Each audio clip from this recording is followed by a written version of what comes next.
گلیوں میں چلتا ہے، بازاروں میں چلتا ہے، تو اس کو سونا اور ہیرے پڑے نظر آتے ہیں۔ راستے میں سونا بھی ہے، ہیرے بھی ہیں، بہت سارے پڑے نظر آتے ہیں، کوئی زمین پہ، کوئی کہیں، لیکن وہ اٹھاتا نہیں۔ وہ صرف دکان پہ جاتا ہے اور وہاں بہت سارے پیسے دے کے ہیرے لیتا ہے، سونا لیتا ہے۔ اور ایک بندہ ہے کہ جس کو پہچان ہے، سمجھ ہے تھوڑی، وہ کیا کرتا ہے، وہ راستے سے ہیرے ملتے ہیں وہ بھی اٹھا لیتا ہے، سونا پڑا ملتا ہے وہ بھی لے لیتا ہے، اور دکان پہ بھی جا کے وہ اپنا خریدتا ہے۔ تو آپ اندازہ لگا سکتے ہیں کہ وہ بندے کے پاس کتنی دولت ہوگی جو چلتے پھرتے اکٹھی کر رہے ہیں، اور ایک صرف جو ہے بہت سارے پیسے اکٹھے کر کے تو پھر چند تولے سونا وغیرہ لیتا ہے۔ بس قرآن مجید یہ بیان کرتا ہے، اشارہ دیتا ہے کہ ایسا ہی لوگوں کا معاملہ ہے کہ لوگوں کو، بہت سارے لوگوں کو یہ پتہ نہیں عبادت کیا ہے۔ وہ نہ پتہ ہونے کی وجہ سے وہ محنت بھی زیادہ کرتے ہیں تو فائدہ کم ہوتا ہے۔ وہ عبادت سمجھتے ہیں کہ جب ہم مسجد میں جا کے نماز پڑھیں گے، ذکر کریں گے، یا گھر میں بیٹھ کے روزہ رکھیں گے، حج کریں گے، زکوٰۃ دیں گے، وہ اس کو عبادت سمجھے ہوئے ہیں صرف۔ اور وہ یہ کرتے ہیں، اس پہ لیے ان کو بہت محنت بھی کرنا پڑتی ہے، اور اتنی نہیں زیادہ اکٹھی ہوتی نیکیاں جتنی کہ جو بندہ عبادت کے مطلب کو سمجھتا ہے۔ عبادت کا مطلب یہ ہوتا ہے کہ کوئی بندہ، اس میں تین چیزیں ہوں۔ ایک تو وہ اللہ کی اطاعت ہو، یعنی اللہ کے حکم کے مطابق ہو، اور نبی علیہ الصلوۃ والسلام کی سنت اور ان کے طریقے کے مطابق ہو، کوئی کام کم از کم خلاف نہ ہو۔ تیسرا اس میں اخلاص اور حضوری، یعنی اللہ مجھے دیکھ رہا ہے، میں اللہ کے لیے کر رہا ہوں۔ یہ تین چیزیں اکٹھی ہو جائیں تو وہ عبادت بن جاتی ہے۔ اب یہ پھر اس کا مطلب یہ ہے کہ اس بندے کا چلنا، مثلا وہ گھر سے چل کے کہیں گیا جا رہا ہے، تو وہ چلنا اگر اطاعت والی ہے، اطاعت والی زندگی ہے، اچھا مقصد ہے، اس کا چلنا بھی سارا دن عبادت بن گیا۔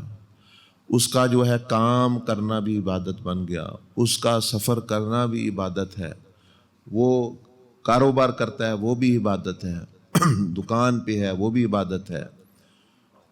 وہ بھی عبادت بن جاتا ہے اگر یہ چیزیں اس میں ہوں، یعنی اللہ کی اطاعت ہو، نبی علیہ السلام کی سنت کے مطابق ہو، اور ساتھ اللہ کے لیے یعنی اخلاص بھی، حضوری، اللہ مجھے دیکھ رہا ہے۔ تو اس کا کام کرنا، اس کا سونا، اس کا کھانا، اس کا پینا، اس کا غمی پر جانا، خوشی پر جانا، تو سمجھ لے یہ بندہ تو رات دن ہی نیکیاں جو ہے وہ اکٹھیاں کر رہے ہیں، وہ ظاہر ہے اس کا درجہ جو ہے وہ بلند ہوتا جانا ہے، یہ تو ولی بن جائے گا اسی طرح کرتا رہا بڑی جلدی۔ اور دوسرا بندہ جو اس کو عبادت نہیں سمجھتا، وہ کہتا ہے میں جب مسجد میں جاؤں گا عبادت کروں گا، نماز پڑھوں گا، وہ نیت ہی نہیں کرتا عبادت کی، نیت ہی نہیں کرتا، حالانکہ کام وہ دوسرے بھی کر رہے ہیں۔ بھینسوں کو چارہ ڈالنا بھی عبادت ہے، بیوی کو پیسے دینا بھی عبادت ہے، بازار سے سودا لے کر آنا بھی عبادت بن سکتا ہے، سونا بھی عبادت، اس کے بہت سارے، اگر وہ اللہ کی اطاعت اور اللہ اخلاص اور نبی علیہ السلام سنت کے مطابق۔ اس لیے جو ہے جو بندے پھر بزرگوں سے یہ طریقہ سیکھتے ہیں، جیسے طریقہ محمدی ہے کہ نبی علیہ السلام نے سکھایا کہ ہر چیز ہی جو ہے وہ بندے کی عبادت بن جاتی ہے، عادت کہتے ہیں چھوڑ کے عبادت جو ہے وہ بن جاتی ہے۔ تو اس لیے مثال کے طور پر حضور علیہ السلام نے فرمایا 1 درہم یعنی 1 روپیہ وہ ہے جو تم یتیم کو دیتے ہو، 1 روپیہ مسکین کو دیتے ہو، 1 روپیہ مثال کے طور پر اللہ کی راہ میں دیتے ہو، غریب کو دیتے ہو اور 1 روپیہ اپنے بیوی بچوں پر خرچ کرتے ہو، فرمایا سب سے زیادہ اس درہم کا ثواب ہے۔ ٹھیک ہے، نیت نہیں کرتے، وہ بوجھ میں کوئی خیال ہی نہیں کہ بھئی یہ بھی کوئی نیکی ہے۔ بھینسوں کو چارہ ڈال رہے ہیں، زمین میں کاشتکاری کر رہے ہیں، دکان کر رہے ہیں، وہ سمجھ رہے ہیں ہم یہ دنیا داری کر رہے ہیں۔ نہیں، نبی علیہ السلام تشریف ہی اس لیے لائے کہ ہماری جو عادت عبادت بن جائے اور ہماری دنیا بھی آخرت بن جائے۔ جب کوئی کام بھی دنیا بندہ اس نیت سے کرتا ہے تو وہ دنیا نہیں رہتی، وہ آخرت بن جاتی ہے۔ لیکن یہ چیز جو ہے وہ سیکھنا پڑتی ہے، پریکٹس کرنا پڑتی ہے، مشق کرنا پڑتی ہے۔ وہ بندہ بڑی جلدی، وہ زیادہ نفلیں چیزیں نہیں بھی پڑھتا، وہ عبادت، وہ والی عبادت تو وہ اللہ کا ذکر میں بھی ہوتا ہے اور اللہ پاک کا یعنی ثواب بھی اس کو ملتا ہے، یعنی عبادت میں بھی ہوتا ہے۔ حضور غوث پاک سیدنا عبد القادر الجیلانی الحسنی رحمہ اللہ تعالیٰ نے فرمایا،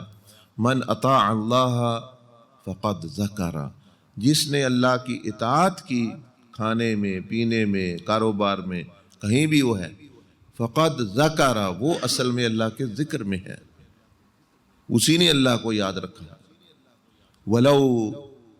چاہے اس کی جو دوسری عبادتیں، تسبیحاں، قرآن مجید کی تلاوت یہ کم بھی ہو تو یہ فرمایا یہ ذکر میں ہے، یہ عبادت میں ہی ہے۔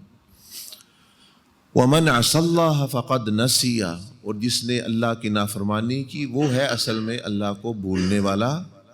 وَلَوْ كَثُرَتْ، چاہے وہ بڑی کثرت کے ساتھ تسبیحات اور یہ نفلی باتیں کر رہا ہے لیکن وہ ہے دوسرے معاملات میں اللہ کی نافرمانی کر رہا ہے، دنیاوی معاملات،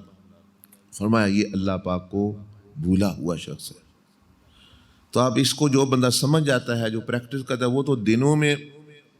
وہاں پہنچ جاتا ہے جہاں دوسرا سال میں بھی نہیں پہنچتا۔ تو اس لیے جو ہے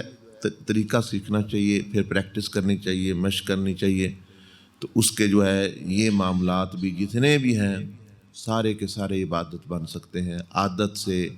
عبادت بن سکتے ہیں۔ اور اگر بندہ نیت نہیں کرے گا، بھولا رہے گا، تو پھر وہ محنت بھی کر رہا ہے لیکن جو ہے اس کو مل کچھ نہیں رہا، وہ بوجھ ہی سمجھ رہا ہے۔ اب جو بندہ جس کو پتہ ہے میں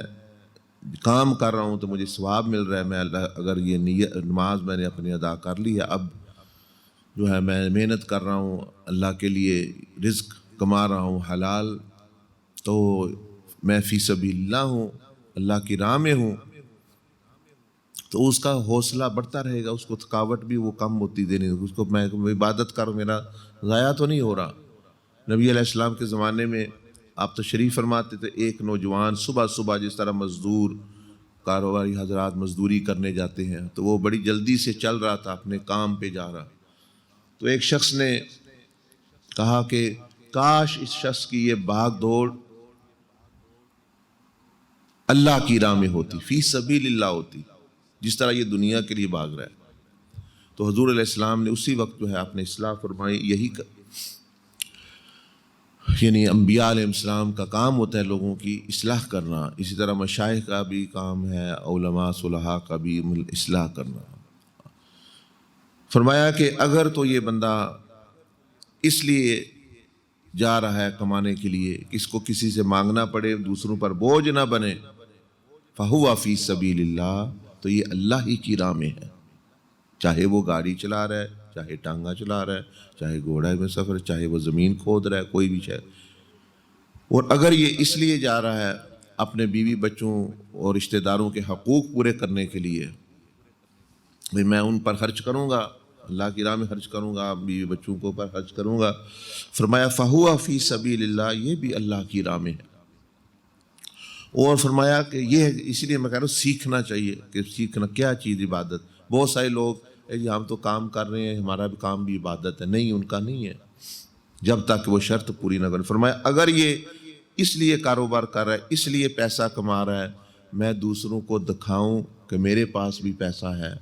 میرے پاس بھی چیزیں ہیں، اور دوسروں پر فخر کرنے کے لیے، دوسروں کو شو کرنے کے لیے، تو فرمایا فَهُوَ فِي سَبِيلِ الشَّيْطَانِ، پھر یہ شیطان کی راہ میں ہے۔ پھر واقعی یہ شیطان کی راہ میں ہے، پھر واقعی یہ دنیا کا ہی ہو کر رہ گیا۔